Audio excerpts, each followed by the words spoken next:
আসসালামু আলাইকুম। আজকে আমার ছোটো মেয়ের জন্মদিন, তাই ভাবলাম তাকে একটা ডল কেক তৈরি করে দিব। তাই সকাল সকাল ঘুম থেকে উঠে ঝটপট সব কাজ সেরে নিয়ে বসে পড়লাম ডল কেক তৈরি করার জন্য। তো প্রথমে আমি একটা চকলেট কেক তৈরি করে নিলাম। তারপরে কেকটাকে একটা ডল শেপ দিয়ে আমি কিছু ক্রিম তৈরি করে সুন্দর করে ডেকোরেশন করে নিব।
তো আমার ডল কেক তৈরি করাটা হয়ে গিয়েছে।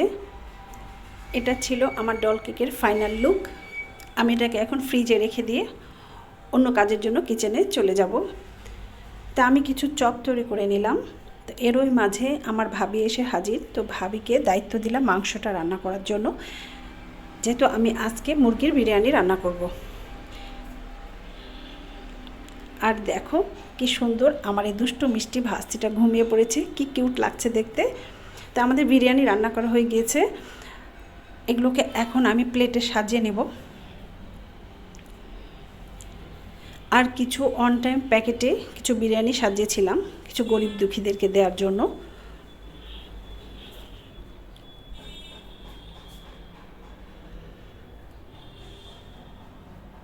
তো খাওয়ার পর্বটা শেষ করে ফেললাম, এখন বাকি থাকলো কেক কাটার পর্ব।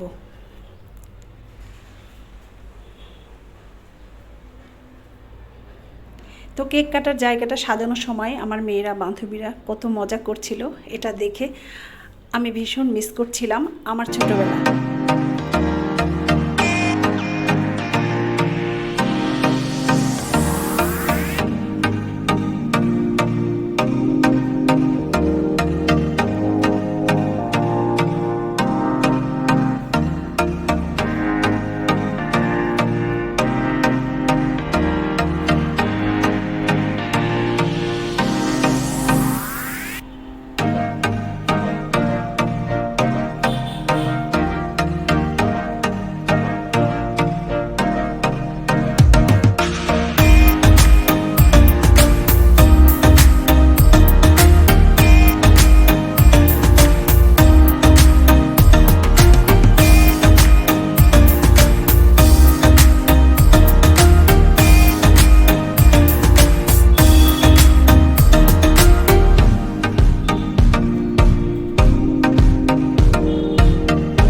আমার মেয়ের এই আনন্দঘন মুহূর্তটা আমি আপনাদের সাথে শেয়ার করলাম। আমার মেয়ের জন্য সবাই দোয়া করে।